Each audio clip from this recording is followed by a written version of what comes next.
June 1950. The Cold War is in its first phase. Key strategies were enemy containment and nuclear deterrence. The Korean War erupted as the first war of the nuclear age to pit East against West.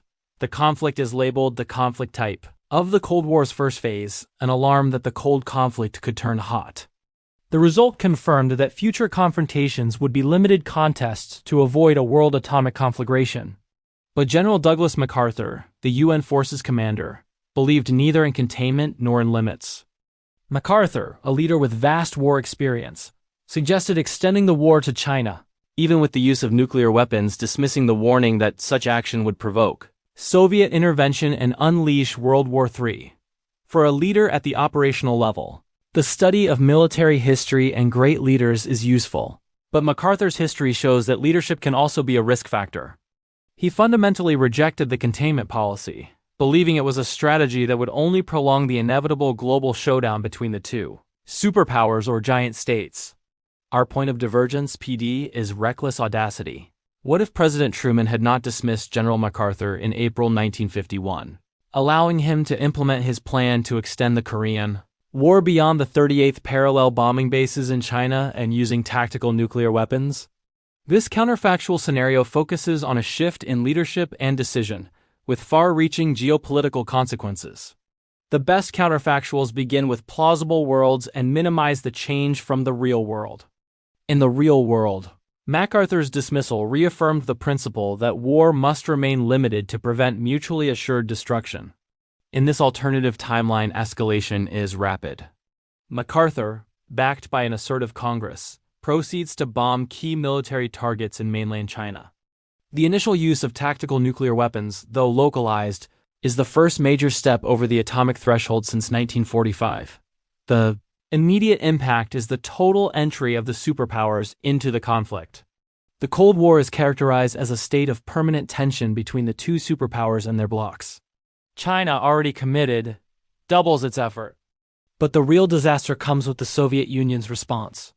The USSR, seeing the nuclear limit violated, enters the war directly, not just with aircraft and resources, but with a credible atomic threat against US bases in Japan.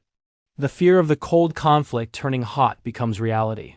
Strategically, the war goes global.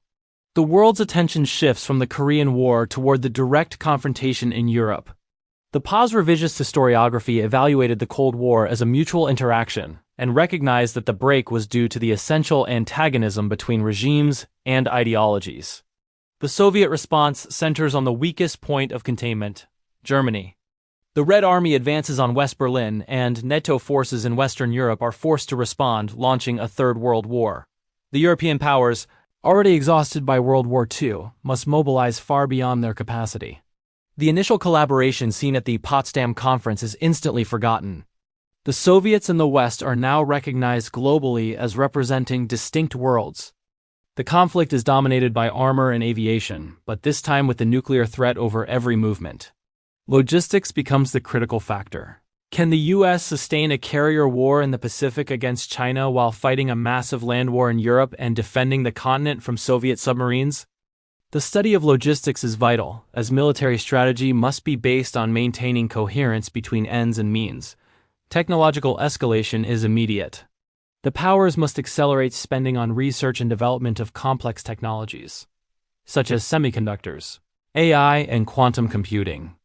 The first practical applications of mathematical models considered the beginnings of artificial intelligence, AI, in strategic political contexts arose during the Second World War, but in this scenario, the need for a knowledge advantage becomes desperate.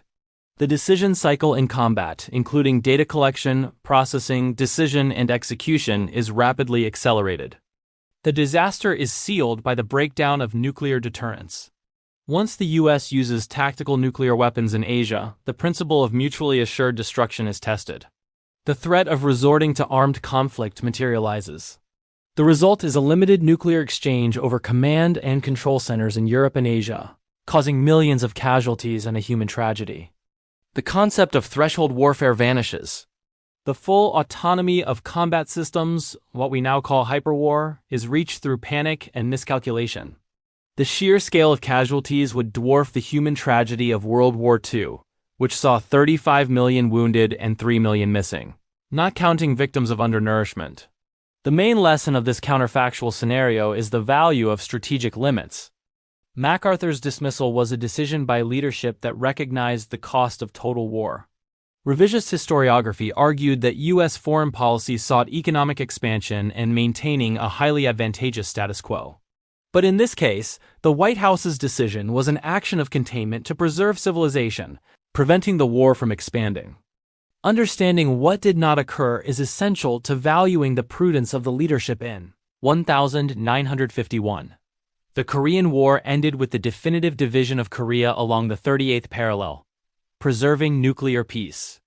But MacArthur's decision to cross the nuclear threshold would have condemned the world.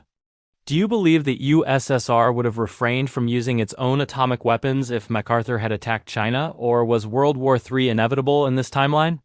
Leave us your counterfactual scenario in the comments.